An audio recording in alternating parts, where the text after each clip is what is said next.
സുഹൃത്തുക്കളെ, നമ്മൾ കുട്ടനാട്ടുകാരെ സംബന്ധിച്ച് നമ്മുടെ പ്രധാനപ്പെട്ട വിഭവങ്ങളിലൊന്നാണ് നാടൻ താറാവ് കറി. അപ്പോൾ നമ്മുടെ വീടുകളിലേക്കൊക്കെ ബന്ധുക്കളും അതിഥികളൊക്കെ എത്തുമ്പോൾ നമ്മൾ വളരെ എളുപ്പത്തിലും അതോടൊപ്പം തന്നെ അവർക്ക് സ്വാദിഷ്ടമായിട്ടുള്ള ആഹാരം കൊടുക്കണമെന്നുള്ള ഒരാഗ്രഹം ഉണ്ടെങ്കിൽ നമ്മൾ ചെയ്യുന്ന ഒരു കാര്യമാണ് നാടൻ താറാവ് കറി വെച്ചിട്ട് അതിൻ്റെ കൂടെ പാലപ്പോ അല്ലെങ്കിൽ ബ്രെഡോ അല്ലെങ്കിൽ ചോറിൻ്റെ ഒക്കെ കൂടെ നാടൻ താറാവ് കറി കൊടുത്തു കഴിഞ്ഞാൽ അവർ വളരെയേറെ ഹാപ്പി ആയിരിക്കും. കാരണം അത്രയേറെ ടേസ്റ്റോടുകൂടി ഒരു ആഹാരം കഴിക്കുക എന്ന് പറഞ്ഞു കഴിഞ്ഞാൽ അവരെ സംബന്ധിച്ച് വളരെയേറെ ഹാപ്പി ആയിരിക്കും. അപ്പോൾ ഇന്ന് ഒരു നാടൻ താറാവ് കറി ഒന്ന് പരിചയപ്പെടുത്തിയാലോ, അതോ നമുക്കൊരു നാടൻ താറാവ് കറി വെച്ചാലോ?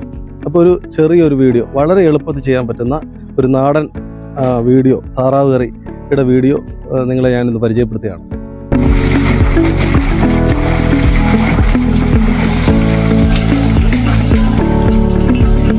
താറാവിനെ നമ്മൾ കട്ട് ചെയ്ത് പോവാണ്. നമ്മൾ ഡ്രസ്സ് ചെയ്ത താറാവിനെയാണ് കിട്ടുന്നത്. നമ്മൾ ഡ്രസ്സ് ചെയ്ത താറാവിനെ ആദ്യം ഒന്ന് ക്ലീൻ ചെയ്യാന്ന് പറഞ്ഞു കഴിഞ്ഞാൽ ഇച്ചിരി നല്ല പണിയായിട്ടുള്ളതാണ്. അപ്പോൾ ഇതിനകത്ത് ഒരു പതിര, ഇതിൻ്റെ കട്ട് നമ്മൾ എടുത്ത് കളയണം. ഉണ്ടോ ഈ കട്ട് ഉണ്ടോ?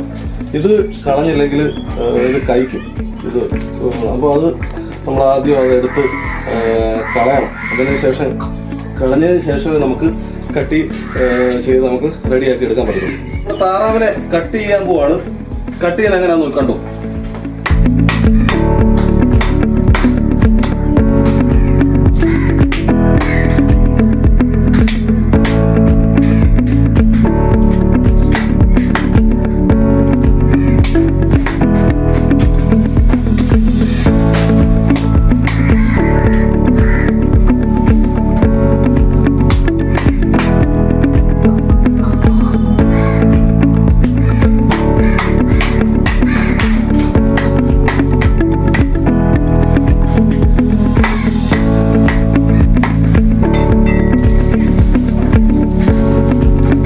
അപ്പോൾ നമ്മൾ കട്ട് ചെയ്ത താറാവ് ഒന്ന് നല്ലോണം ഒന്ന് ക്ലീൻ ചെയ്ത് നമുക്കൊന്ന് റെഡിയാക്കി എടുക്കാം.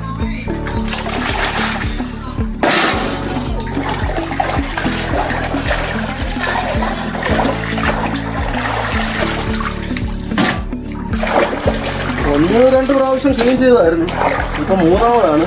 താറാവിൻ്റെ ഒരു പ്രശ്നം എന്ന് പറഞ്ഞാൽ അതാണ്, നല്ല രീതിയിൽ നമ്മൾ ക്ലീൻ ചെയ്ത് എടുക്കണം, എന്നാലേ അത് വൃത്തിയാക്കുള്ളൂ. വൃത്തിയാക്കി കറി വെച്ച് എടുത്തു കഴിഞ്ഞാൽ അടിപൊളി ടേസ്റ്റാണ്. കണ്ടോണം. സവോള ഒക്കെ നമ്മൾ ക്ലീൻ ചെയ്ത് റെഡിയാക്കിയിട്ടുണ്ട്. സവോള ഒന്ന് ക്ലീൻ ചെയ്ത് ഇപ്പോൾ കരിയാൻ വേണ്ടിയുള്ള കാര്യങ്ങൾക്ക് എടുക്കാം. നമ്മുടെ താറാവ് കറിക്ക് ഏറ്റവും പ്രധാനപ്പെട്ട ഗ്രേവിക്ക് വേണ്ട ഇതാണ് സവോള. സവോള നമുക്ക് താറാവ് കറി. അപ്പോൾ നമ്മൾ താറാവ് കറി റെഡിയാക്കാൻ വേണ്ടി പോവാണ്. വെളിച്ചെണ്ണ നല്ല ചൂടായിട്ട് വരുന്നുണ്ട്. വെളിച്ചെണ്ണയിലോട്ട് നമ്മൾ ഗ്രേവിക്ക് വേണ്ടി തയ്യാറാക്കിയെടുത്ത സവോള, അതേപോലെ തന്നെ വെളുത്തുള്ളി, ഇഞ്ചി, പച്ചമുളക് എല്ലാം കൂടി ഇടുകയാണ്.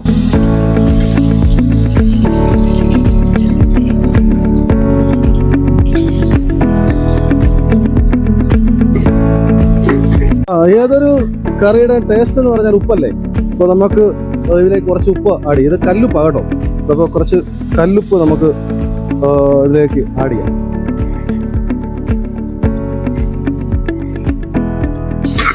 നമ്മുടെ ഗ്രേവി ഏകദേശം നല്ല കണക്ക് വഴന്ന് വരികയാണ്. അപ്പോൾ അതിലേക്ക് നമുക്ക് കുറച്ച് മഞ്ഞൾപ്പൊടി ആഡ് ചെയ്യാം.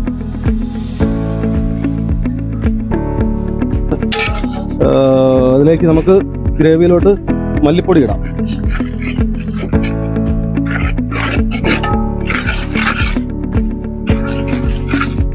അപ്പോൾ നമ്മുടെ ഗ്രേവി ഏകദേശം ഒക്കെ ഒന്ന് റെഡിയായിട്ട് ഇരിക്കുകയാണ്. അപ്പോൾ അതിലേക്ക് നമ്മൾ താറാവിനെ ആഡ് ചെയ്യാൻ പോവാണ്.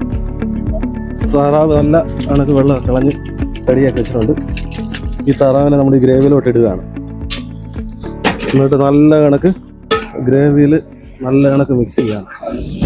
ഓക്കെ, നമ്മൾ ഈ ഗ്രേവിയിലോട്ടാണ് നമ്മൾ തേങ്ങയുടെ രണ്ടാം പാല് ചേർത്തുകൊണ്ട് ചേർക്കുകയാണ്. അപ്പോൾ ഈ പാല് കിടന്നുകൊണ്ടാണ് ഇത് നല്ല കണക്ക് വേകുന്നത്. തേങ്ങയുടെ രണ്ടാം പാലാണ് നമ്മൾ ഇപ്പോൾ ചേർക്കുന്നത്.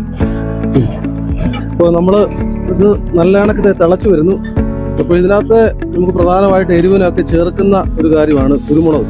അപ്പോൾ കുരുമുളക് പൊടി നല്ല കണക്ക് പൊടിച്ചിട്ട് കുരുമുളക് പൊടി ഉണ്ട്, അത് നമ്മളിത് ഇതിലോട്ട് ആഡ് ചെയ്യുകയാണ്. കുരുമുളകാണ് ഇതിൻ്റെ ഒരു പ്രധാന ടേസ്റ്റ് കുരുമുളക് പൊടിയാണ്. അപ്പോൾ അതിലേക്ക് ആഡ് ചെയ്ത് തിളച്ച് നിൽക്കുന്ന ഈ ഗ്രേവിയിലോട്ട് കുറച്ച് ഗരം മസാലയും കൂടെ ആഡ് ചെയ്യാണ്. എല്ലാവരും ഒന്നും ആഡ് ചെയ്തില്ല, പക്ഷെ എന്നാലും ഞങ്ങൾ താറാവ് കറിയിൽ ഗരം മസാല കുറച്ചൊന്ന് ആഡ് ചെയ്യും, ആ ഒരു ടേസ്റ്റിന് വേണ്ടി. താറാവൊക്കെ ഏകദേശം വെന്ത് റെഡിയായിട്ട് നിൽക്കുകയാണ്. അപ്പോൾ നമുക്ക് അവസാനത്തെ അതിൻ്റെ തലപ്പാൽ ഒഴിക്കുകയാണ്. തേങ്ങാപ്പാലിൻ്റെ തലപ്പാൽ ഒഴിച്ച് ഇത് റെഡിയാക്കി എടുക്കുകയാണ്.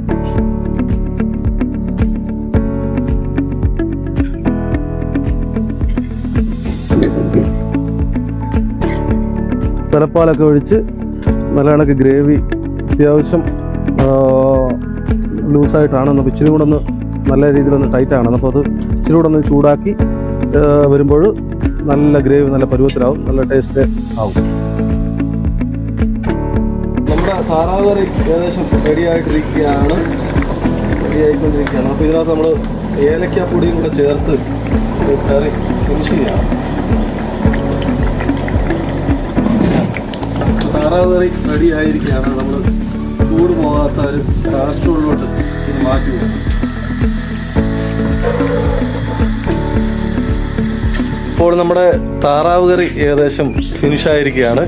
അപ്പോൾ ഈ രീതിയിൽ നിങ്ങൾ ഒന്ന് ട്രൈ ചെയ്ത് നോക്കൂ. താറാവ് കറി വെക്കാൻ അറിയാത്തവരാരെങ്കിലും ഉണ്ടെങ്കിൽ ഈ രീതിയിൽ വളരെ സിമ്പിളായിട്ട് തന്നെ ഒന്ന് ട്രൈ ചെയ്ത് നോക്കൂ. നല്ല സ്വാദിഷ്ടമായിട്ടുള്ള താറാവ് കറി നിങ്ങൾക്ക് ഉണ്ടാക്കാൻ സാധിക്കും. ഓക്കെ.